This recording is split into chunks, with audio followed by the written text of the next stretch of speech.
আমরা আখিরি জামানার পয়গম্বরের উম্মত, আমাদের হায়াত হলো কম, গড়ে আমরা হায়াত পেয়েছি 60 বছর। কত বছর?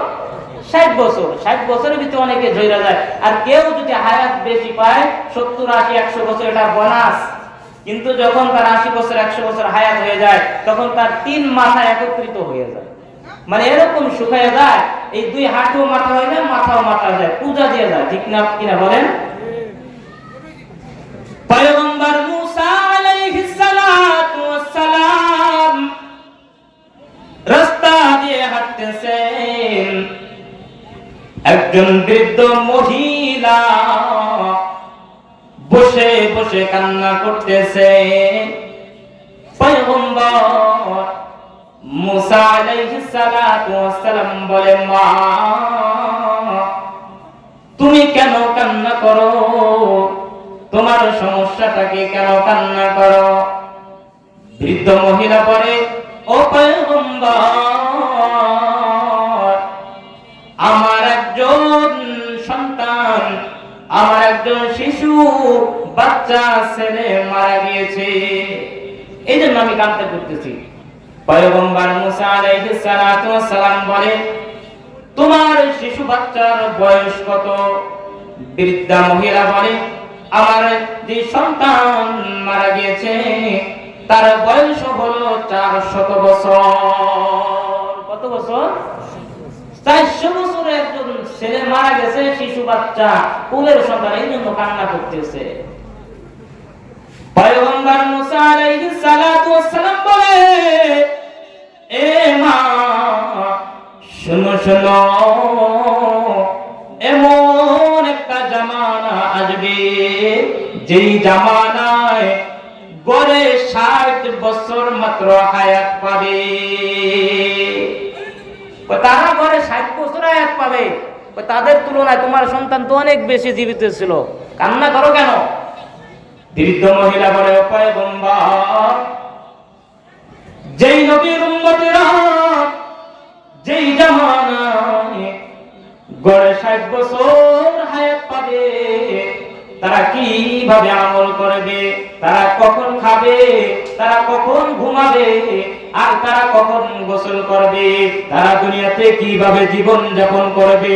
পয়গম্বর মুসা আলাইহিস সালাতু ওয়াস সালাম বলে দেয়, ও বৃদ্ধা মহিলা, ও মা শোনো শোনো, যেই জামানায় যেই উম্মতেরা গড়ে 60 বছর হায়াত পাবে, কিন্তু তাদের আমল এত বেশি পরিমাণে হবে, সমস্ত পয়গম্বরের উম্মতের আমল যদি এক জায়গায় জমা করা হয়, তাদের একজনের আমলের সমপরিমাণ হবে না।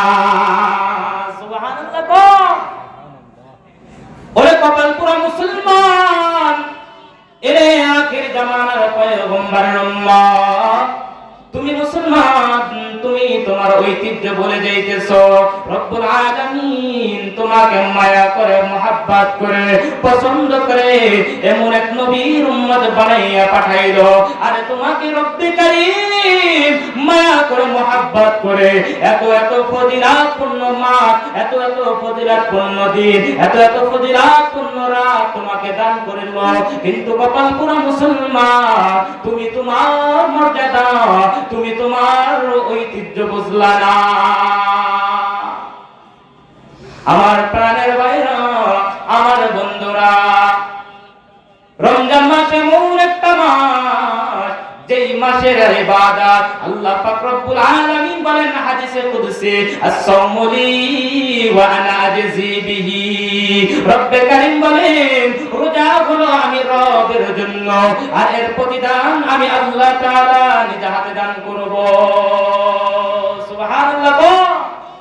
আল্লাহ তাআলা বান্দাকে নিজ হাতে প্রতিদান দিবেন। অন্য কোন আমলের ক্ষেত্রে এই কথা বলা হয় নাই। নামাজ পড়ছে বান্দা, ফেরেশতা দিয়ে দাও পুরস্কার, যাকাত দিছে ফেরেশতা পুরস্কার দিয়ে দাও, কিন্তু রোজার কথা কেন বলা হইল? কেন বলা হইল? রোজা এমন একটা ইবাদত, যে ইবাদতটা একমাত্র আল্লাহ তাআলার জন্যই করা হয়, অন্য কোন উদ্দেশ্যে কোনো মানুষকে দেখানোর জন্য করা যায় না। যায়নি? যায় না। এ বাবা, এ লক্ষ সরকার চরম মুসলমান ভাইরে, যুবক ভাই, বৃদ্ধ বাবা, অন্তরে কান্না লাগাইয়া শোনো। বিয়ে বাড়িতে বেড়াইতে গেছো, তুমি নামাজ পড়ো না ঠিক মতো, বিয়ে তোমাকে সমাজের মধ্যে ডাক দিয়েছে, বিয়ে চলেন নামাজ পড়তে যায়, নামাজ পড়ে না একক তো, বিয়ে বাড়িতে বেড়াইতে গেছে, এখন সমাজে কইরা নামাজ পড়া লাগে, কিন্তু নিজে তো নামাজ পড়ে না, জানেই না পড়বে কি। এ বাবা, এটা তোমার সমাজ রক্ষার জন্য নামাজ পড়া হলো। আরে তুমি মাহফিলে যাও, আজে যাও, 50,000 1 লক্ষ টাকা দান করো, জোরে মারহাবা বলে, এই জন্য তুমি দান করো, মানুষ দেখানোর জন্য দান করো, তোমার সম্পদ হয়েছে, তুমি মানুষ দেখানোর জন্য যাকাত প্রদান করো। আরে তোমার নিসাব পরিমাণ মাল হয়েছে, তুমি হজ করো মানুষ দেখানোর জন্য। এই সমস্ত ইবাদত অন্য অন্য ইবাদতগুলো মানুষ দেখানোর জন্য করা যায়, কিন্তু রোজা এমন একটা ইবাদত যেই ইবাদতটা মানুষ দেখানোর জন্য করা যায় না। যায়নি? আপনি রোজা রেখেছেন, আপনি রোজা রেখেছেন, আপনি মনে করলেন আমি ঘরের দরজাটা বন্ধ কইরা চুপচাপ 2 গ্লাস পানি খাইয়া গেলাম, যেখানে কেউ দেখবে না সেখানে দেখবে কে? জোরে বলেন, কে দেখবে? আমার প্রাণের ভাইরা, আপনি রোজা রেখেছেন, আপনি কঠিন তৃষ্ণায় কাতর, পিপাসায় আপনি কাতর হয়ে গিয়েছেন, আপনি গোসল করতে গিয়েছেন, পানির নিচে ডুব দিয়েছেন, বা এখানে দুনিয়ার কোনো মানুষ দেখবে না, এখানে দুনিয়ার কোনো মাখলুক দেখবে না, আমি এখানে এক চুমুক এক ঢোক পানি গিরে ফেলি, যেখানে পানির নিচে কেউ দেখবে না সেইখানে দেখে কে? আল্লাহ তাআলা দেখেন। এজন্য বান্দা, রোজা হলো একটা কঠিন ইবাদত, আর এই কঠিন ইবাদতের কারণে আল্লাহ পাক রব্বুল আলামিন বলেন, as-সাওমু লি ওয়া আনা আজজি বিহি, রোজা হলো আমার জন্য, আর এর প্রতিদান আমি আল্লাহ তাআলা নিজ হাতে প্রদান করব। সুবহানাল্লাহ। আমার প্রাণের ভাইরা, আমার বন্ধুরা, যে জিনিসটার পুরস্কার স্বয়ং রব্বে কারীম দিবেন, আমার সেই জিনিসটা তো তত গুরুত্ব দিয়ে সুন্দরভাবে করতে হবে, ঠিক কিনা জোরে বলে? মনে করেন মাননীয় প্রধানমন্ত্রী, বাংলাদেশের বর্তমানে প্রধান উপদেষ্টা ডক্টর ইউনূস আপনাদের এক কন্ট্রাক্টরকে রাস্তা ঢালাই করার কাজ দিয়েছে। এবার মাননীয় প্রধানমন্ত্রী ডক্টর ইউনূস বলে দিল, আমার এই কাজটা যদি কেউ সুন্দরভাবে করে দেয়, ও কন্ট্রাক্টর, ও মিস্ত্রিরা শোনো, আমার এই রাস্তাটা যদি তুমি সুন্দরভাবে করে দাও, তাহলে আমি তোমাকে পুরস্কৃত করব নিজ হাতে। এবার আপনারা বলেন, বুঝে থাকলে ওই কন্ট্রাক্টর রাস্তাটা কি ভালোভাবে করবে না খারাপ ভাবে করবে? কারণ পুরস্কার দিবে কে? মাননীয় প্রধানমন্ত্রী ডক্টর ইউনূস। আর যদি রাস্তাটা আদা খাদা করে, রডের বদলে বাঁশ দিয়ে দেয়, পিরিসের বদলে যদি মাটি দিয়ে দেয়, তাহলে কি পুরস্কার পাইবেন? উল্টা পানিশমেন্ট আছে না নাই? উল্টা জরিমানা আছে না নাই? আমার প্রাণের ভাইরা, আমার বন্ধুরা, এজন্য ভালো করে বুঝে নেন, কন্ট্রাক্টর যদি রাস্তাটা সুন্দর করে করতে পারে, তাহলে প্রধানমন্ত্রীর কাছ থেকে পুরস্কার পাইবে। ঠিক তদ্রূপ বান্দা যদি রোজাটাকে সুন্দরভাবে রাখতে পারে, বান্দা যদি রোজাটাকে পরিপূর্ণ রাখতে পারে, তাহলেই রবের কাছ থেকে পুরস্কার পাবে। সুবহানাল্লাহ। আল্লাহর হাবিব বিশ্বনবী সাল্লাল্লাহু আলাইহি ওয়াসাল্লাম বলেন, আসিয়ামু জান্নাতুন মা লাম ইফরকুহা, রোজা হলো ঢাল স্বরূপ, যতক্ষণ পর্যন্ত তা তোমরা ছেড়ে না ফেলো, যতক্ষণ পর্যন্ত তোমরা তা খণ্ডন না করে ফেলো। আপনারা বলেন তো, দুনিয়ার জমিনে ঢাল দিয়ে কি করে? দুই পক্ষ মারামারি লাগছে, কি লাগছে? জোরে বলেন সবাই। মারামারি লাগছে, এক পক্ষের কাছে আছে কাতরা, আর এক পক্ষের কাছে আছে ঢাল। যার কাছে ঢাল রয়েছে তার ঢালটা যদি সুন্দর হয়, তার ঢালটা যদি মজবুত হয়, তাহলে সে ওই কাতরার কোপ থেকে নিজেকে বাঁচিয়ে রাখতে পারবে, তাহলে সে শত্রুর হাত থেকে বাঁচতে পারবে। ঠিক কিনা জোরে বলেন? আর যদি তার ঢালটা ভাঙ্গা হয়, আর যদি তার ঢালটা ফোটা হয়, তাহলে শত্রুর হাত থেকে নিজেকে রক্ষা করতে পারবে না। ঠিক তদ্রুপ আল্লাহর হাবিব বলেন, আসিয়ামু না, রোজা হলো ঢাল। চলো এ বান্দা, তোমার রোজা নামক ঢাল তোমাকে জাহান্নামের আগুন থেকে বাঁচাবে। সুবহানাল্লাহ। আল্লাহর হাবিব বলে, এই রোজা নামক ঢালটা দুইটা জিনিসের মাধ্যমে ছিদ্র হয়ে যায়, ফেটে যায়। দুইটা জিনিসের মাধ্যমে এই রোজা নামক ঢালটা নষ্ট হয়ে যায়। কয়টা জিনিস? জোরে বল। দুইটা। এক নাম্বার, রোজা নামক ঢালটা নষ্ট হয়ে যায় মিথ্যা কথা বলার দ্বারা। কি কথা? মিথ্যা কথা বলা। কিন্তু আপনারা জোরে সরে যদি বুঝে থাকেন, জোরে সরে বলেন, আমাদের সমাজে মিথ্যা কথা আছে না নাই? রাস্তায় ফোন যাচ্ছে, বন্ধু তুই কোথায়? অলি খালাসির বাজারে। অথচ রয়েছে হোসেনের হাটে। এরকম ভালো নেককার লোক আছে না নাই? ওরা নেককা, ওরা নেককা। কেডা কইছে ও মিথ্যা কথা বলো? নেককারাই কি বলে? আমার প্রাণের ভাইরা, কেউ যদি রোজা রাখে এবং মিথ্যা কথাও বলে, তাহলে তার এই রোজা নামক ঢালটা ছিদ্র হয়ে যাবে, তার রোজা নামক ঢালটা ফেটে যাবে। দ্বিতীয় নাম্বার, রোজা নামক ঢালটা যে জিনিসের দ্বারা নষ্ট হয়ে যায়, সেটা হলো গীবাত করা। সেটা কি? এই রোগ আমাদের সমাজে আছে না নাই? আরে বাবারা, ও পদ্মার অন্তরালের মারা, শোনো, যখন তিন মহিলা এক জায়গায় হয়ে যায়, তখন সমস্ত দুনিয়ার খবর ওইখানে চলে আসে। আছে না নাই? কে দে? ওই অমুক বিড়ি কি করছে জানোনি? অমুকের মেয়ে বাইরে গেছে, অমুকের বউ তো ওই পোলার লাগে প্রেমপ্রীতি করে। আছে না নাই? আরে মহিলারা যখন গীবত শুরু করে, তাহলে তারা দুনিয়ার অন্য সমস্ত ধ্যান ধারণা চিন্তা ভাবনা ভুলে যায়। আর গীবত কি? গীবতকে বলা হয় গীবত। আমার ওস্তাদ মুফতি হাফিজুর রহমান সাহেব বলতেন, গীবতটা কেমন যেন ঘি ভাতের মতো। ঘি আর ভাত যেমন মজা, গীবত করতেও তেমন মজা লাগে। কারণ অন্যের জন্য দুশ্চর্চা করতে ভালো লাগে। কিন্তু কেউ যদি গীবত করে, তাহলে তার রোজা নামক ঢালটা নষ্ট হয়ে যায়। আমার প্রাণের বাবারা, আমার কিছু কিছু বৃদ্ধ বাবারা আছে, তাদের কোনো কাজকর্ম নাই। পোলাটা ইতালিতে থাকে, পোলাটা বাহিরে থাকে, সে রোজা রাখছে। এখন কি করবে? কিভাবে তার সময়টা পার করবে? ভাই কি করে?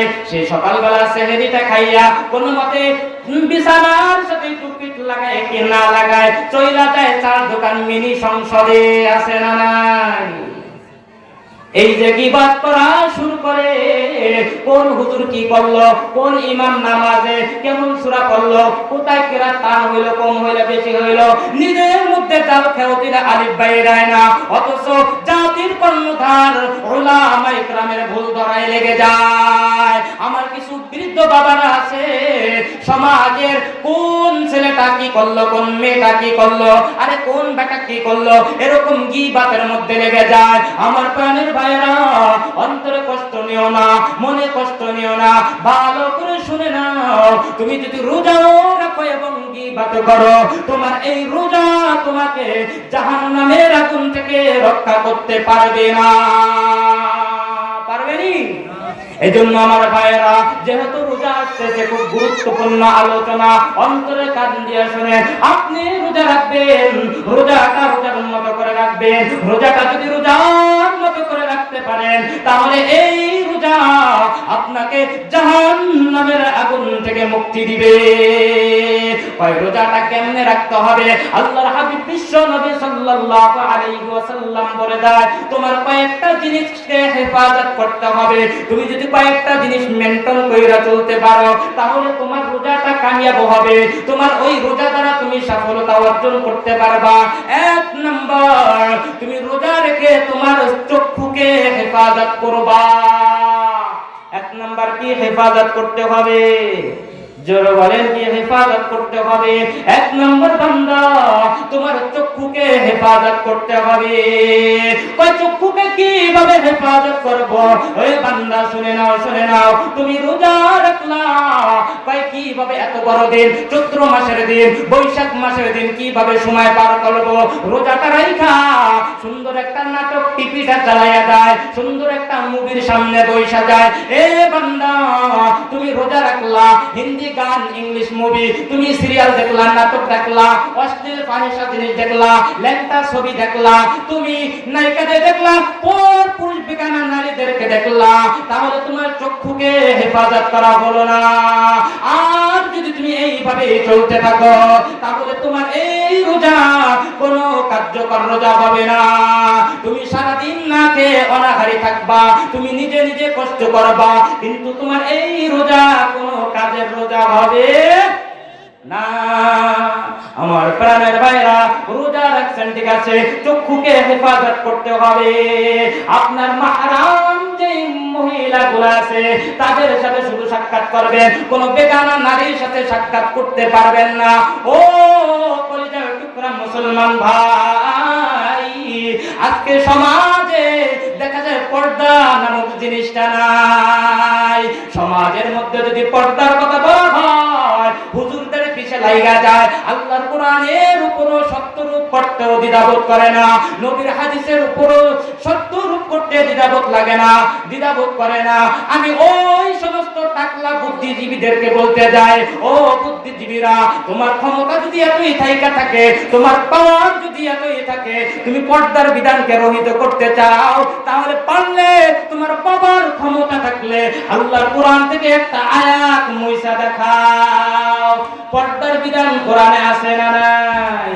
যারা পর্দার বিধান মানে না, যারা পর্দাকে অস্বীকার করে, পর্দা করা কি ফরজ, কেউ যদি ফরজকে অস্বীকার করে তাহলে সে কাফের হয়ে যাবে। আর যদি কেউ পর্দা নিয়ে ব্যঙ্গ করে, কটূক্তি করে, তাহলে তার ঈমানের মধ্যে ত্রুটি চলে আসবে। কেউ যদি পর্দা না করে প্রকাশ্যে সে কবিরা গুনাহ করতেছে, ওই লোকটাও ফাসিক হয়ে যাবে। আমার প্রাণের ভাইরা, আমার বন্ধুরা, আজকে বাংলাদেশে তাকাইলে দেখা যায় জেনার হারটা কি পরিমাণে বাইরে গেছে। এই যে নেটে ঢুকলে দেখা যায় এই এলাকায় ধর্ষণ হইতাছে, এই এলাকায় ধর্ষণ হইতাছে। যদি পর্দার বিধান থাকতো, যদি প্রকৃত পর্দা করতো, তাহলে বাংলার জমিনে কোন জেনা বেবিচার হতো না। ঠিক কিনা জোরে বলে? যদি পর্দার বিধান থাকতো, সমাজে পরক্রিয়া থাকতো না। আরে কিছুদিন পর পর শোনা যায় অমুকের বউ অমুক নিয়ে গেছে, সাথে বোনাসও পাইছে। বুঝেননি আপনারা? বোনাস পাইছে, পোলা দুইটা হয়েছে, পোলা সহ নিছে, ওই দুইটা বোনাস, কষ্ট সারা পোলা পাইছে। এই জন্য আমার প্রাণের ভাইরা, আল্লাহ তাআলা যে বিধানগুলো দিয়েছেন, তোমার যদি কষ্ট হয়, তোমার যদি মতের বিরুদ্ধে হয়, আল্লাহর বিধান আল্লাহর জায়গায় ঠিক থাকবে, তুমি শুধরাইয়া ঠিক হয়ে যাবা। ঠিক কিনা জোরে বলে? এক নাম্বার, রোজা যদি সহি করতে হয়, পরিপূর্ণ করতে হয়, এক নাম্বার চোখের হেফাজত করা, এক নাম্বার নজরের হেফাজত করা, এক নাম্বার দৃষ্টির হেফাজত করা, এক নাম্বার কিসের হেফাজত করা? নজরের হেফাজত করা। এবার আসেন দুই নাম্বার, বান্দা যখন রোজা রাখবে, দুই নাম্বার কানের হেফাজত করা। কিসের হেফাজত? কানের হেফাজত করা। এ বান্দা, তুমি রোজা রাখলা, রোজা রেখে যদি তুমি ফাহিশা জিনিস শোনো, তুমি যদি গান বাজনা শোনো, এই শোনে, এটা কি দ্বারা শোনে? কান দ্বারা শোনে। তুমি যদি কানের হেফাজত করো, তাহলে তোমার রোজাটা পরিপূর্ণ রোজা হবে। আর যদি তুমি কানের হেফাজত না করতে পারো, তাহলে তোমার রোজাটা ত্রুটিযুক্ত, ক্ষতি সম্পূর্ণ হয়ে যাবে। আর এই রোজা কোনো কার্যকর রোজা হবে না। তিন নম্বর, বান্দা জবানের হেফাজত করা। তিন নম্বর কি? জবানের হেফাজত করা। মিথ্যা কথা বলে কি দ্বারা? জবান দ্বারা। গীবত করে কি দ্বারা? জবান দ্বারা। আল্লাহর হাবিব বলেন আমার দিকে তাকান, নিজের জিহ্বাটা এইভাবে ধইরা, কেউ যদি দুই চোয়ালের মাঝখানে জিহ্বা, দুই রানের মাঝখানে লজ্জাস্থান হেফাজত করতে পারে, আমি নবীজি তার জান্নাতে যাওয়ার জিম্মাদার হয়ে যাব। এজন্য বাবা, যদি রোজাটা রোজার মতো হতে হয়, যদি রোজাটা রোজার মতো করে রাখতে চাও, জবানের হেফাজত করার দরকার আছে না নাই? জোরে বলেন আছে না নাই? 4 নম্বর, এই তিনটা সহকারে অন্য যে অঙ্গ প্রত্যঙ্গ গুলা রয়েছে এইগুলারও হেফাজত করা, যেমন হাতের হেফাজত করা, পায়ের হেফাজত করা। এইগুলো আবার কিভাবে হেফাজত করব? আপনি রোজা রাখছেন, ভালো করে বুঝেন। ওই যে রাস্তার পাশে একটা সুন্দর নারিকেল গাছ দেখা যায়, ডাব গাছ দেখা যায়, আপনি রোজা রাখছেন, আরেকজনের কাছে একটা ডাব না বইলা হাত দ্বারা পারলেন, এটা কিসে? হাত দ্বারা করলেন। হাইটা গেলেন কি দ্বারা? পাও দ্বারা। খাইলেন কি দ্বারা? মুখ দ্বারা। এরকম ভাবে আপনার যে অঙ্গ প্রত্যঙ্গ গুলা ব্যবহার হয় এইগুলার হেফাজত করা। আপনি রোজাও রাখলেন কিন্তু আরেকজনের জিনিস চুরি কইরা খাইলেন, না বইলা খাইলেন, তাহলে আপনার এই রোজা কার্যকর রোজা হবে না। আপনি সারাদিন না খেয়ে থাকবেন, আপনি সারাদিন অনাহারে থাকবেন, কিন্তু আপনার এই রোজা কোনো কাজে আসবে না। আমার প্রাণের ভাইরা, 5 নম্বর, আপনার রোজা যদি সুন্দর হয়, কার্যকরী রাখতে চান, তাহলে ভোজনকে কমাইয়া দিতে হবে, অর্থাৎ আপনার খানাকে কমাইয়া দিতে হবে। খানাকে কি করতে হবে? আমরা তো জমের খাওয়া খাই, কি বলেন? জমের খাওয়া খাই। আল্লাহর হাবিব বিশ্ব নবী বলেন পেটটাকে 3টা ভাগ করবা। কয়টা? 3টা ভাগ করবা। 1 নাম্বার, 3টা ভাগের 1 ভাগ তুমি খানা দ্বারা ভরবা, 2য় ভাগ তুমি পানি দ্বারা ভরবা, আর 3য় ভাগ তুমি খালি রাখবা। কিন্তু আমাদের স্বভাব হলো আমরা তো 3 ভাগ ভরি ভরি, এমন ভাবেই ভরি গলা পর্যন্ত খাই। আছে না নাই? এজন্য মাসলা ভালো করে বুঝে নেবেন। আল্লাহর হাবিব বলে পেটটাকে 3টা ভাগ করবে। ও মুসলমান, যদি আপনি পেটটাকে 3টা ভাগে খান, যদি আপনি দুর্বল হয়ে যান, 3 ভাগে খাওয়ার পর যদি আপনার রোজা রাখতে কষ্ট হয়, তাহলে আপনার জন্য পেট ভরে খানা খাওয়াই উত্তম। বুঝছেন আপনারা? পেটটাকে 3 ভাগে খাওয়া সুন্নাত। যদি মনে করেন 3 ভাগে খাইছেন, দুপুর হয়ে গেছে, আনার ভালো না, কষ্ট হইতেছে, আপনি রোজা রাখতে পারছেন, হেইলা দুলা পড়ে যাইতেছেন, দুর্বল হয়ে গেছেন, তাহলে আপনার জন্য পেট ভরে খাওয়াই উত্তম, ভালো। আমার প্রাণের ভাইরা, কই কেন? যদি তুমি পেট ভরে বেশি করে খাও, তাহলে তোমার খায়সাত বেশি হয়ে যাবে। আর যদি তোমার খায়সাত বেশি হয়ে যায়, তাহলে তুমি অন্য অন্য গুনার মধ্যে লিপ্ত হওয়ার আশঙ্কা আছে। এজন্য তুমি যদি কম খাও, তাহলে তোমার গুনায় লিপ্ত হওয়ার আশঙ্কা নাই। কই কেন? আল্লাহর হাবিব বলেন ইয়া মাশারাশ শাবাব মান ইসতাতা মিনকুমুল বাআতা ফালইয়াতাযাওয়াজ ফাইন্নাহু আগাদ্দু লিল বাসারি ওয়া আহসানু লিল ফারাজি ওয়া মান লাম ইসতাতি আলাইহি বিস-সাওমি ফাইন্নাহু লাহু বিজা। কই কেন? পাই রোজা তোমার যৌবনকে বোকা করে দেয়। কিন্তু আমরা এত খাওয়া খাই, রমজান মাসে যৌবন আরো বেশি যাবে, ঠিক না বেটি? আমার প্রাণের ভাইরা, এজন্য খাওয়াও মেনটেন করতে হবে। ও বাবারা, আল্লাহর হাবিব বলে তোমরা রমজানের প্রস্তুতি গ্রহণ করো, তোমরা রমজানের প্রস্তুতি গ্রহণ করো। কিভাবে প্রস্তুতি? আল্লাহর হাবিব বলেন তোমরা রমজানের প্রস্তুতি গ্রহণ করো, কিন্তু আমরা রমজানের প্রস্তুতি গ্রহণ করি কিভাবে? একটা উদাহরণ দেই। এক জায়গায় বিয়ায় বর যায় নাই, 50 জন যাত্রী গেছে, বিয়া কি হবে? হ্যাঁ, বর যায় নাই কিন্তু শাড়ি কাপড় সবকিছু গেছে, বিয়া হবে? বিয়ার দিন বর বলতেছে আমি যাবো না, আব্বা মাইসে বাড়ি পাঠাই দাও, বিয়া কি হবে? হবে না। ঠিক আমাদের নিয়ে তো আমাদের পরিস্থিতিও তেমন। আমাদের আসল জিনিস রোজা আমরা রাখি না ঠিক মতো, কিন্তু আমরা এই যে রমজান মাস আসার আগে লাগে, বেসন কিনি 2 কেজি, বুট কিনি 3 কেজি, এরকম ভাবে পেঁয়াজি, আলু চপ, আপেল, মালটা, কমলা সব কিছু আছে। কিন্তু আমাদের মূল যেটা বর, বিয়ার বরযাত্রীর বর নাই, ঠিক না বেটি? রোজা রাখে না, একদল বাটপার আছে, রোজা রাখে না, গুড় করে, আসরে পরে মিসওয়াক একটা লইয়া দেখা হইয়া ঘষতে ঘষতে মসজিদের কিনারে আসে, বুঝাইতে চায় কেমন যেন উনি রোজা রাখছে, রোজাদারকে ইফতারি দেয় না। ওই বাটপার গুলা বলে রোজা রাখাও সওয়াবের কাজ, ইফতারি করাও সওয়াবের কাজ। আরে রোজা রাখিনি একটা গুনাহ করেছি, ইফতারি না করে কি দ্বিতীয় গুনাহ করব নি? আছে না নাই? আছে না নাই? হোটেলে এক চোর গেছে চুরি করতে, কি করতে? আপনার কথা কম না, বই গেছেন সন্ধ্যার সময় হোটেলে এক চোর গেছে চুরি করতে, কি করতে? চুরি করতে। গল্প হবে নাকি? চুরি করতে যাই না, চুরি করে ধরা খাইছে। কি করছে?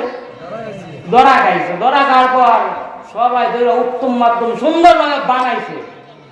বানানোর পরে তুই কি আর জীবনে চুরি করবি? না, যা এইবারের মধ্যে ছাইরা দিলাম। 2 দিন পর আবার চুরি করতে আইছে। আসার পরে এবার আবার ওই লোকজন ধরছে, কি রে তোরা না কইছি তুই আর চুরি করবি না, তাও বললি আবার এসে কেন? ও হোটেল ম্যানেজার, ওই যে ওদিক তাকাও, তোমার হোটেলে লেখা ধন্যবাদ আবার আসবে। করে সুরা তোর জন্য এই ধন্যবাদ না, এ নাফরমান, এ হারাম করতে রোজা রাখস না, তোর জন্য মসজিদের ইফতারি না। এজন্য রোজাদারকে ইফতারি করার সুযোগ করে দেওয়া। আল্লাহর হাবিব বিশ্ব নবী সাল্লাল্লাহু আলাইহি ওয়াসাল্লাম বলেন, ইফতারির ফজিলত নিয়ে আলোচনা করতেছেন।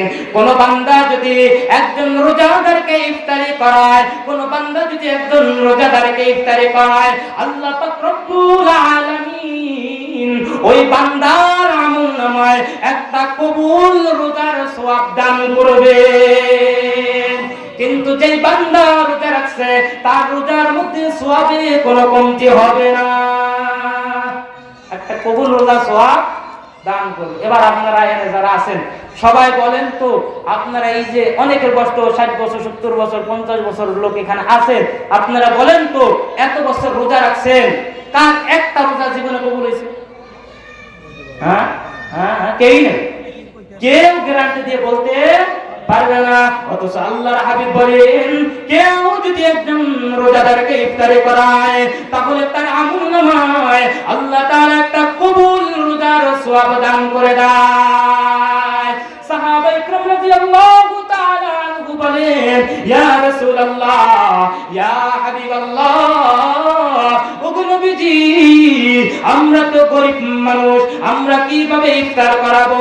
আমরা তো ইফতারি করানোর মতো ক্ষমতা রাখি না। আল্লাহর হাবিব বলেন, ইফতারি করানোর জন্য তাদেরকে তোমাদের পেট ভরে খাওয়ানোর প্রয়োজন নাই। তোমরা তাদেরকে একটা খাজুর, হয়তোবা 1 চুমুক দুধ, হয়তোবা 1 ঢোক পানি খাওয়াও, তাহলে এর দ্বারাই তোমরা এই ফজিলত অর্জন করবে। কেউ যদি কোনো বান্দাকে 1 চুমুক পানি খাওয়ায়, শরবত খাওয়ায়, দুধ খাওয়ায়, 2টা খেজুর খাওয়ায়, আল্লাহর হাবিব বিশ্ব নবী কাল কিয়ামতের কঠিন মুসিবতের সময় ওই বান্দাকে হাউজে কাউসারের পানি পান করাইবে। হাউজে কাউসারের পানি পান করার পর কিয়ামত পর্যন্ত তার আর কোনো পানি পিপাসা লাগবে না। এই ফজিলত অর্জন করতে রাজি নি আপনারা? কঠিন মুসিবতের সময় কেমন মুসিবত হবে? সূর্য 1 হাত বা 1 মুঠের মত উপরে চলে আসবে। এখন সূর্যের হলো উল্টো পিঠ, এরকম ভাবে তখন সূর্যের আসল রূপ এরকম ভাবে ফিরাইয়া দেওয়া হবে। মানুষগুলা ছটফট করতে থাকবে, কারো হাঁটু পরিমাণ ঘাম থাকবে, কারো কোমর পরিমাণ, কারো বুক পরিমাণ, আবার কেউ তার ঘামের মধ্যে হাবুডুবু খাবে। মাথার মগজটা টস টস কইরা ফাইটা যাবে, মাথার মগজ গোলা ফাইটা মগজ গুইলা উতলাইতে থাকবে, টকবক টকবক করতে থাকবে। কয় কেমন যখন ভাত রান্না করার সময়, ভাতের যখন গড়ের সময় চলে আসে, ভাত যখন হওয়ার সময় চলে আসে, ভাতগুলা চুলার নিচ থেকে টকবক টকবক করতে থাকে। এরকম মুসিবতের সময় রোজাদারকারীকে ইফতারি করানোওয়ালাকে আল্লাহ তাআলা হেফাজত করবে। সুবহানাল্লাহ জোরে বল না, আরেকবার বল সুবহানাল্লাহ জোরে। এজন্য বাবা, রমজান মাস এমন একটা মাস, ইবাদতের অনুকূল একটা মাস। এই মাসে ইবাদত করা হয়। এই মাসে যদি আপনি 1 টাকা দান করেন, রমজানের বাইরে 700 টাকা দান করার সমান সওয়াব পাইবেন। দান করার দরকার আছে না নাই? এ বাবা, আপনার বাবা মা আপনার জন্য কত কিছু রাইখা গেল। আপনি আপনার বাবা মাকে অচল জায়গায় 500 তলা রাইখা আসলেন, একটা দিন তো খোঁজ খবর নিলেন না। এ নাফরমানের দল, যেই বাপ তোকে না খাইয়া পড়ালেখা করাইছে, যেই বাপ না খাইয়া তোকে শিক্ষিত বানাইছে, আর যেই মা কষ্ট কইরা পরের বাসায় কাজ কইরা, তোকে কাজ কইরা তোকে আলেম বানাইলো, তোকে শিক্ষিত বানাইলো, তোকে ইঞ্জিনিয়ার বানাইলো, তোকে ডক্টর বানাইলো। ওরে গাধার বাচ্চা, তুই তোর বাবা মায়ের জানাজাটা তো পড়তে পারছ না, এমন কি তোর বাবা মায়ের কবরটাও একদিন জিয়ারত করস না। এই জন্য বাবা, যাদের বাবা মা মারা গিয়েছে রমজানে, তাদের জন্য সদকা করবেন। তাদের জন্য সদকা করার দরকার আছে না নাই? জোরে বলেন, আছে না নাই? আমার প্রাণের ভাইরা, রমজানের ফজিলত যদি বলতেই থাকি, আপনারাও শুনতে থাকবেন, ঘন্টার পর ঘন্টা চলে যাবে, কিন্তু রমজানের ফজিলত আর বৈশিষ্ট্য বলে শেষ করা যাবে না। মজার আলোচনা না? কি বলেন আপনারা, মজা লাগেনি? আল্লাহর হাবিব বিশ্ব নবী কয়, আমার উম্মতকে 5টা স্পেশাল জিনিস, 5টা পুরস্কার দেওয়া হবে। কয়টা? এই 5টা পুরস্কার আমার পূর্বে যত নবী রাসূল ছিল, কোন নবীর উম্মতকে দেওয়া হয় নাই। এই উম্মতে মুহাম্মাদের জন্য 5টা স্পেশাল পুরস্কার দেওয়া হবে। 1 নম্বর পুরস্কার হলো কি? 1 নম্বর পুরস্কার, রোজাদার যখন রোজা রাখে, সারাদিন যখন অনাহারে থাকে, না খেয়ে থাকে, তার মুখটা কেমন যেন একটু সিদ্ধ সিদ্ধ হয়ে যায়, তার মুখ দিয়ে একটা গন্ধ আসে। আল্লাহ তাআলা বলে, ওই গন্ধটা আমার কাছে এত পছন্দনীয়, আমার কাছে এত প্রিয়। ভাই কেমন প্রিয়? মৃগ নাভির চেয়েও বেশি প্রিয়। আল্লাহর কাছে রোজাদারের মুখের গন্ধটা মিশক আম্বরের চেয়েও অধিক প্রিয়। সুবহানাল্লাহ। দ্বিতীয় নাম্বার পুরস্কার, যদি কোনো বান্দা আমার যদি রোজা রাখে, তাহলে তার জন্য সমুদ্রের মাছ দোয়া করতে থাকে। সমুদ্রের মাছ রোজাদারের জন্য কি করতে থাকে? দোয়া করতে থাকে। এবার আসেন আমার প্রাণের ভাইয়েরা, মাছের যত শত্রু রয়েছে, তার মধ্যে অন্যতম শত্রুর নাম হলো মানুষ। মাছের যে শত্রু আছে, মুহাদ্দিসিনে কেরাম হাদিসের ব্যাখ্যায় লেখেন, মাছের যত শত্রু আছে, তার মধ্যে সবচেয়ে বেশি যে শত্রুটা, সবচেয়ে গুরুত্বপূর্ণ যে শত্রুটা, অন্যতম শত্রু, সেটা হলো মানুষ। পায় কেন? কই মানুষই মাছকে নদী থেকে জাল দিয়ে বেড়াটা ধরে, ঠিক না বেটি? কই মাছটা ধরার পর কেন কথা কেন এটার আশ্রয় মারে, এরপরে বড়ি দিয়া কোটে, এরপরে চুলায় গরম তেলের মধ্যে করকরা ভাজা দেয়, এরপরে সবাই খায়। শুধু মাছ নাই, কাঁটা পর্যন্ত সবাই খায়। এবার আপনারা বলেন, যেই জাতিকে যেই জাতি মারে, ওই জাতির কাছে ওই জাতিটাই তো সবচেয়ে বেশি শত্রু হইবে। কি বলেন? হ্যাঁ, আমাদের মুসলমানদেরকে যে কাফেররা মারে, ফিলিস্তিনে যেই সমস্ত ভাইদেরকে মারতেছে, ওরা আমাদের শত্রু। কি বলেন? ওরা আমাদের বন্ধু না শত্রু? আর এখানে মুসলমানদেরকে যারা মারে, তারা আমাদের বন্ধু না শত্রু? ঠিক তদরূপ মাছকেও মানুষ মারে, মাছের অন্যতম শত্রু হলো মানুষ। মুহাদ্দিসিনে কেরামগণ হাদিসের ব্যাখ্যায় লেখেন, আল্লাহ পাক রব্বুল আলামিন বলেন যাহারাল ফাসাদু ফিল বাররি ওয়াল বাহরি বিমা কাসাবাত আইদিন নাস। জল স্তরে এবং জমিনে যত বালা মুসিবত আসে, যত ফিতনা আছে, সবগুলো হলো মানুষের হাতের কামাই। কাদের কামাই? আপনার আর আমার হাতের কামাই। কি বলেন? এই যে সমাজের মধ্যে এত চাপ, এত অশান্তি, এই রাষ্ট্রের মধ্যে এত অশান্তি, কেন? আপনার আমার আকাম কুকামটা বাইরে গেছে, এই জন্য রাষ্ট্রের মধ্যে অশান্তি শুরু হয়ে গেছে। ভাই আপনার আমার জেনার হাতটা বাইরে গেছে, এই জন্য সমুদ্রের মাছের ভিতর গজব চইলা যায়। আরে আপনার আমার আকাম কুকাম বাইরে গেছে, আপনার আমার পাপ কাজগুলো বাইরে গেছে, নেক কাজগুলো কইমা গেছে, এই জন্য সমাজের মধ্যে অশান্তি শুরু হয়ে গেছে। ঠিক কিনা জোরে বলে? আর আপনারা ঠিক কইলেও ঠিক, না কইলেও ঠিক, কারণ বলছে কে? আল্লাহ।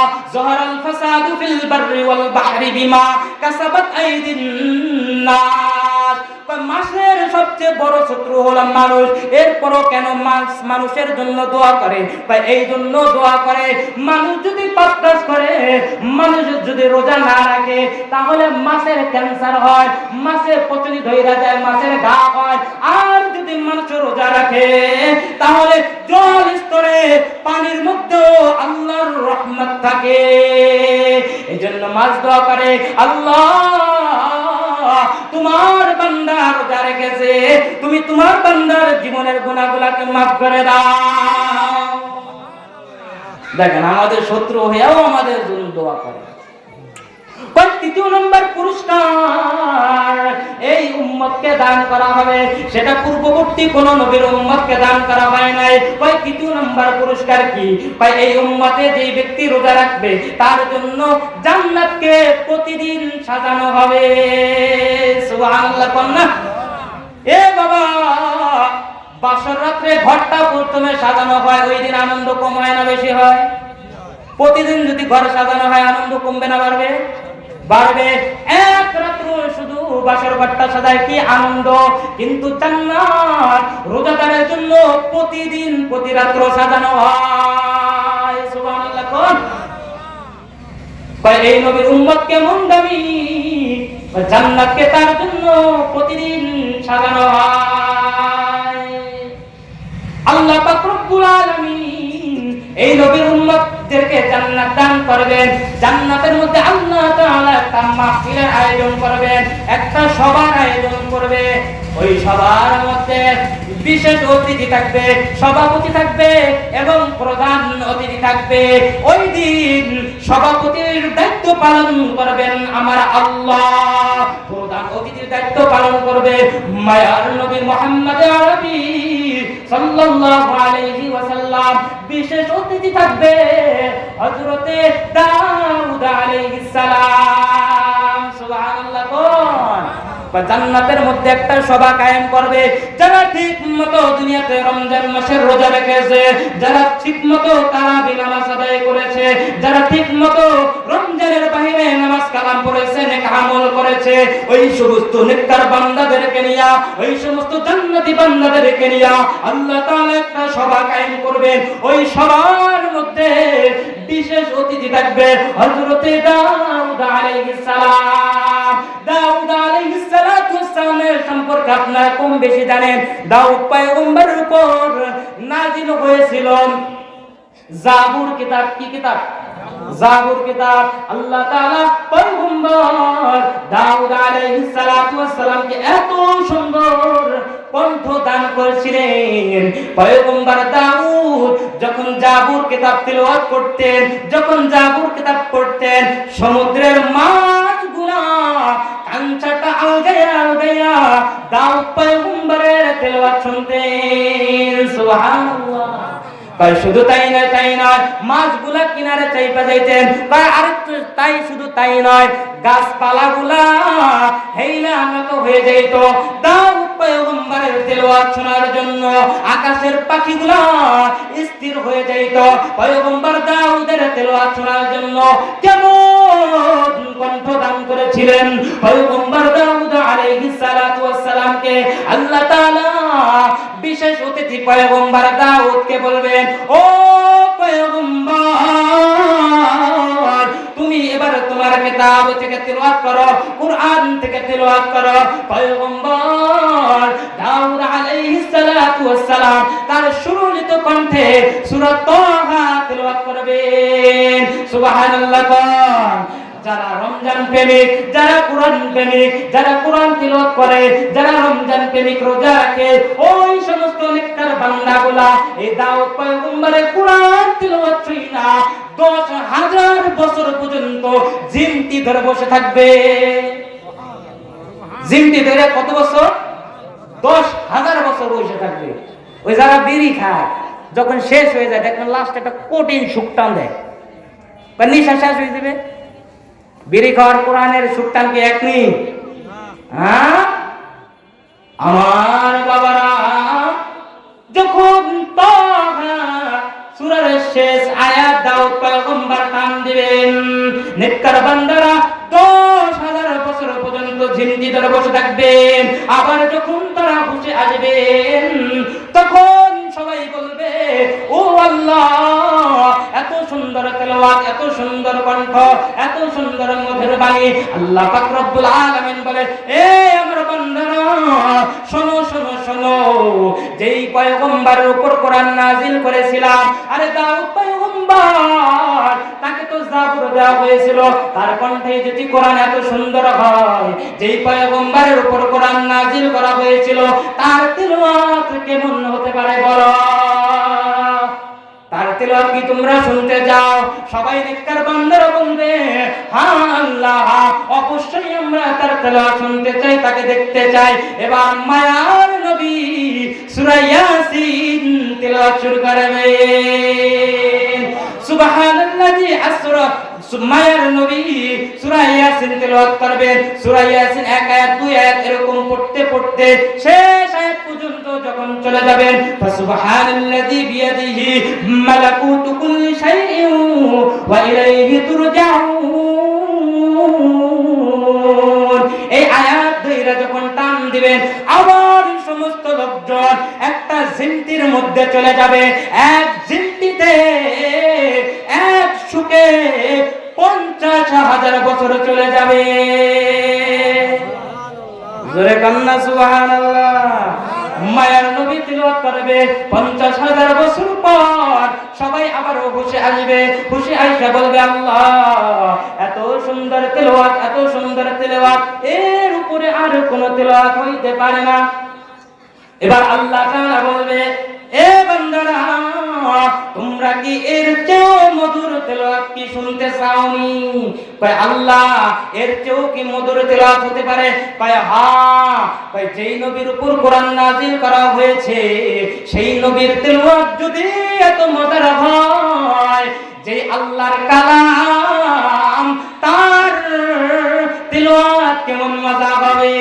আল্লাহু আকবার। সবাই জোরে কান আল্লাহু আকবার। এবার আল্লাহ পাক রব্বুল আলামিন কোরআন তেলাওয়াত শুরু করতে চাইবেন। আমরা বলবো, নেককার রোজাদার বান্দারা বলবে, আল্লাহ, এতক্ষণ তুমি পর্দার আড়ালে থাইকা বান্দাদের সাথে কথা বলছো। ও আল্লাহ, পয়গম্বর দাউদ আলাইহিস সালাতু ওয়াস সালামকে দেখলাম, তার তেলাওয়াত শুনলাম। মুহাম্মদ আরবিকে দেখলাম, তার তেলাওয়াত শুনলাম। আল্লাহ, আমরা তোমাকে দেখে তোমার তেলাওয়াত শুনতে চাই। সুবহানাল্লাহ। এবার আল্লাহ পাক রব্বুল আলামিন বান্দার সামনে সরাসরি পর্দা উঠায়া দিয়া তেলাওয়াত শুরু করবে। কে কে চান আল্লাহকে দেখতে? 2 হাত উঠান। লিল্লাহি তাকবীর, লিল্লাহি তাকবীর। আয় আল্লাহ, আমাদেরকে রমজানের রোজাগুলো রাখার তৌফিক দান করো। সকলে বলেন আমিন। আমার প্রাণের ভাইরা, বান্দা যখন আল্লাহর কাছে আবদার করবে, আল্লাহ, তোমাকে দেখে তোমার কালামের তেলাওয়াত শুনতে চাই, আল্লাহ পাক রব্বুল আলামিন এবার সে আউযু বিল্লাহ বিসমিল্লাহ পড়বে না। কারণ রবের শয়তান থেকে আশ্রয় নেওয়ার দরকার আছে নি? তাই সে আউযু বিল্লাহ বিসমিল্লাহ পড়বে না। আল্লাহ পাক রব্বুল আলামিন সূরা আর-রহমান তেলাওয়াত শুরু করবেন। সুবহানাল্লাহ। সূরায় লেখা আছে আর-রহমান, কিন্তু আল্লাহ পাক রব্বুল আলামিন এইভাবে তেলাওয়াত করবেন না। আল্লাহ পাক রব্বুল আলামিন বলবেন আনার রহমান। কি বলবেন? আনার রহমান, আমি আল্লাহ হলাম রহমান। আল্লাহ পাক রব্বুল আলামিন এরকম তেলাওয়াত করবেন। রব্বে কারীমের তেলাওয়াত শুনে তার বান্দারা 1,00,000 বছর পর্যন্ত তারা একটা জিমটির মধ্যে চলে যাবে। সুবহানাল্লাহ। কোন জোরে কোন সুবহানাল্লাহ। 1,00,000 বছর পর হুশ আসবে। হুশ আসার পরে এবার আল্লাহ তাআলা বলবেন, এ আমার বান্দারা, তোমরা কি আমার কাছে আর কিছু চাওনি? আপনারা এই যে মাহফিলে আসছেন, বয়ান যখন শেষ হয়ে যাবে তখন কিন্তু আপনারা তোবারে খেয়ে যাবেন বা নিয়ে যাবেন। মাহফিল আসার পর তোবারে নিয়ে যান না? হ্যাঁ, নিয়ে যান না? আল্লাহ পাক রব্বুল আলামিনকে বান্দারা বলবে, গো আল্লাহ, তুমি যেই সবার আয়োজন করেছো, তুমি যেই অনুষ্ঠানের আয়োজন করেছো, দুনিয়াতে আমরা তোমার বান্দা রোজা রেখেছি। তুমি বলছো as-sawmu li wa ana ajzi bihi। মনে আছে নি শুরুর হাদিস? as-sawmu li wa ana ajzi bihi।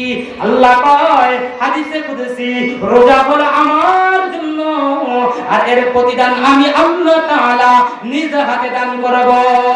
সুবহানাল্লাহ। এবার বান্দারা আবদার করবে, গো আল্লাহ, তুমি বলছো তুমি নিজ হাতে প্রতিদান দেবা, তোমাকে দেখলাম, কিন্তু তোমার হাত থেকে তো আমরা কোনো প্রতিদান পাইলাম না। আবদার করে বলবে, আল্লাহ, তোমার হাত থেকে এবার আমরা প্রতিদান নিতে চাই। আপনারা কি চান? এই কেডা কেডা চান আল্লাহর হাত থেকে প্রতিদান নেওয়ার জন্য? কে কে চান? কে কে চান? লিল্লাহি তাকবীর। আল্লাহ তাআলা আমাদেরকে তার হাত থেকে পুরস্কার নেওয়ার তৌফিক দান করেন। সকলে বলে আমিন। এটা কি রোজা রাইখা না রাইখা? হ্যাঁ, রাইখা না রাইখা? হ্যাঁ। একজনে দাঁত মাজে না, কি করে না? দাঁত মাজে না, গল্প বলেন। একজনে দাঁত মাজে না, কিন্তু সমাজে আরে আরে আর কয়, আমি দাঁত না মাজতে কি হয়েছে, আমার মুখ পরিষ্কার আছে। দাঁত না মাজতে গেছে, আমার মুখ পরিষ্কার আছে। আপনারা বলেন তো, যেই ব্যক্তি দাঁত মাজে না তার মুখ পরিষ্কার, কথাটা কি যৌক্তিক না অযৌক্তিক? হ্যাঁ, কারণ তো চেহারা রাখলে তো বোঝা যায় তুই দাঁত মাজস না, তোর মুখে কয় বন্ধু, তোর মুখ আবার পরিষ্কার হয় কিভাবে? ঠিক না বেটি? ঠিক তদ্রূপ যদি আল্লাহর প্রতিদান পাইতে হয়, রোজা রাইখা না না রাইখা? যদি না রাইখা, কারণ আমরা আল্লাহর হাত থেকে প্রতিদান পাবো, সম্ভব নেই। হ্যাঁ, ওই যে দাঁত না মাজলে যেমন মুখ পরিষ্কার থাকে না, নষ্ট থাকে, ঠিক তদ্রূপ রোজা না রাখলেও পুরস্কারের আশা করা যায় না। এবার বান্দারা আবেদন করবে, আল্লাহ, তুমি তো বলেছো রোজা রাখলে তুমি নিজ হাতে প্রতিদান দেবা, আমরা তোমার নিজ হাতে প্রতিদান চাই। আল্লাহ পাক রব্বুল আলামিন এবার বান্দাকে বলবে, আমার বান্দারা রমজানে আমি রবকে সন্তুষ্ট করার জন্য রোজা রেখেছে। যখন ইফতারির সামনে গিয়েছে, তখন সময় হওয়ার আগ পর্যন্ত তারা ইফতারি খায় নাই। আমি রবের কাছে দোয়া করেছে, আমি রবের কাছে চেয়েছে, একটা সেকেন্ড আগে খানা খায় নাই। আবার যখন সাহরির সময় শেষ হয়ে গিয়েছে, তখনও খানা খায় নাই, আমাকে মেনটেন করে চলেছে। আমার বান্দা এই কষ্ট করে ইবাদত করেছে, আমি আমার বান্দাদেরকে আজকে নিজ হাতে খানা খাওয়াবো। জোরে বলুন সুবহানাল্লাহ। আমি নিজ হাতে খানা খাওয়াবো। কি খানা খাওয়াবে আল্লাহ তাআলা? এবার আল্লাহ তাআলা মাছের কলিজা ভুনা দিয়ে আল্লাহ তাআলা খাওয়াইবেন। ফেরেশতাদেরকে বললেন, মাছের কলিজা থেকে একটা মাছের কলিজা, ওখান থেকে টিউমারের নাগান একটু বাড়তি, ওই কলিজাটাকে কাটবে, তাইটা ওই কলিজা ভুনা, এবং জান্নাত থেকে মাটি নিয়ে ওই মাটি দ্বারা রুটি বানাইয়া আল্লাহ তাআলা নিজ হাতে বান্দার গালে খানা উঠাইয়া দিবে। এজন্য বাবা, যদি আল্লাহ তাআলা নিজ হাতে খানা খাইতে হয়, রোজা রাখার দরকার আছে না নাই? তারাবি করার দরকার আছে না নাই? কয় শুধু রোজা রাখবো, এমনি ফরজ নামাজ এক ওয়াক্ত পড়বো না, কাজ হবে নি। কয় রোজা কবুল হওয়ার জন্য নামাজ শর্ত। কয় কেউ যদি রোজা রাখে নামাজ না পড়ে তার রোজা হবে নি। মহিলা মা বোনেরা রাগ করবেন না, আপনারা হইলেন রোজা রাখার জন, কিন্তু আপনারা নামাজটা পড়েন কম। বিড়িরা কারা? বিড়িরা একদিন ঝরকা লাগলে একটানা রোজা 3টা হয়ে যায়। কয়টা? 3টা। সবাই মিললে ভাত খাওয়া যায় না, আছে না না? তাগো বিপক্ষে বলছে, আপনারা সাউন্ড জোরে দেন না কে? আছে না নাই? হ্যাঁ। কিন্তু মহিলা মা বোনের নামাজে আইছেন, নামাজ পড়ো না কে? পড়ো না রে। পড়ো না কে? পড়ো না রে। ও উক্ত দিশাস না করতে সাইডে কাজা করে তোমারে, এমন মা বোনেরা আছে না নাই? এজন্য বাবা, যদি রোজা রাখো নামাজও পড়তে হবে, নামাজ পড়লে রোজাও রাখতে হবে, রোজা রাখলে তারাবিও পড়তে হবে। যদি সব আমলগুলো কোনখানো ঠিকভাবে করতে পারো, তাহলে রবের পক্ষ থেকে পুরস্কার পাবা। আমাদের বাংলাদেশের বর্তমানে প্রধান উপদেষ্টা ডক্টর ইউনূসকে একজনে ভালো একটা কাজ করছে। ডক্টর ইউনূস মনে মনে ভাবছে যে ওই লোকটা ভালো কাজ করছে, আমি নিজ হাতে তারে পুরস্কার দেব, নিজ হাতে পুরস্কার দেব। দেখেন, সাধারণ একজন রাষ্ট্রের প্রধান তারা নিজ হাতে পুরস্কার পাওয়ার জন্য কত অডিও ভিডিও ফুটেজ, কত ভাবে ছবি তুলে রাখা হয়। পূর্বে যেই সরকার ছিল আমরা দেখেছি, যদি একজনকে সাধারণ একজন পাতি নেতাও যদি পুরস্কার দেয়, কে পাতি নেতা যদিও পুরস্কার দেয়, সেইটাকে সুন্দর করে ছবি তুইলা মাথার উপরে দেওয়ালের পিছনে টাঙ্গাই রাখে। কয় কি রে দেখছত নি? কয় কি আমার ক্রেডিট কার্ড? কয় কি ওই দেখ এমপি সাহেবের হাতে থেকে আমি পুরস্কার পাইছি, আছে না নাই? দেখেন নাই আপনারা? আরে ভাই, সাধারণ একজন রাষ্ট্রের প্রধান, সাধারণ একজন পার্টি নেতা, সাধারণ একজন এমপির হাত থেকে পুরস্কার পাইলে আপনি নিজেকে যত দামি মনে করেন, আপনি নিজেকে নিয়ে যত গর্ববোধ করেন, সাধারণ একজন নেতার কাছ থেকে আপনি পুরস্কার পাইলে এইটা কোনো জান্নাতে যাওয়ার নিদর্শন না, কোরআন হাদিসে কোথায় বলা হয় নাই। কিন্তু আপনি কতটা খুশি হন, ছবি তুইলা মাথার উপরে ঝুলাই রাখেন, কিন্তু সমস্ত সরকারের সরকার, সমস্ত মালিকের মালিক, সমস্ত সৃষ্টির স্রষ্টা, সমস্ত মাখলুকের স্রষ্টা মহান রবের হাত থেকে পুরস্কার পাওয়াটা কতটা সম্মানের হবে একটু চিন্তা করেন। এর সম্মান কম হবে না বেশি হবে? বুঝে থাকলে জোরে আওয়াজ করে বলেন, এর মর্যাদা কম হবে না বেশি? কেমন বেশি হবে?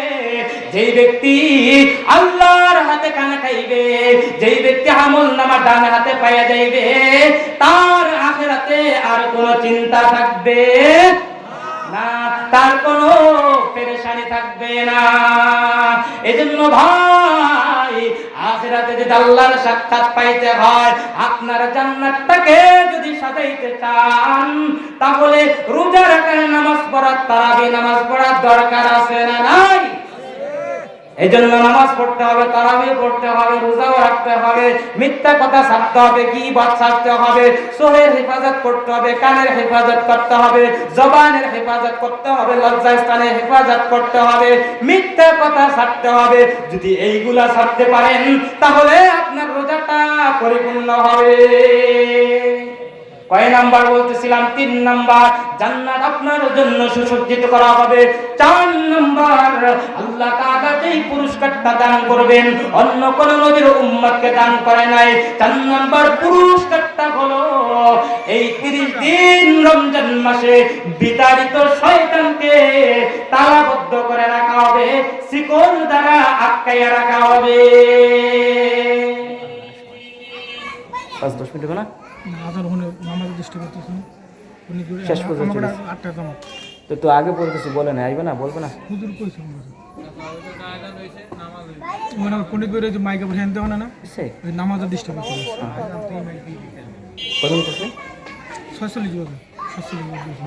যাই হোক, এখন আলোচনা শেষ করে দিতেছি।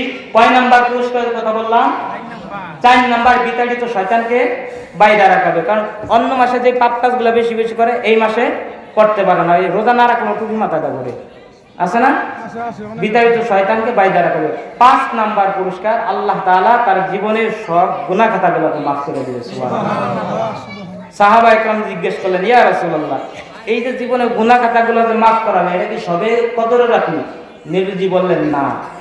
মজদুর যখন, শ্রমিক যখন কাজ করে, কৃষি কাজ করে, যখন তার কাজ শেষ হয়ে যায়, মালিকের দায়িত্ব হলো তার প্রাপ্য, তার কর্মর যেই প্রাপ্যটা সেটাকে বুঝাইয়া দেওয়া। বান্দা আমি রবের জন্য রোজা রাখছে, আমি মালিক হিসাবে আমার দায়িত্ব হলো তার জীবনের গুনাহ খাতাগুলোকে মাফ করে দেওয়া। সুবহানাল্লাহ।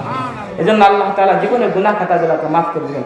যেই কথাগুলো বললাম এই অল্প সময় আল্লাহ তাআলা আমাদেরকে আমল করার তৌফিক দান করুন। সকলে বলি আমিন।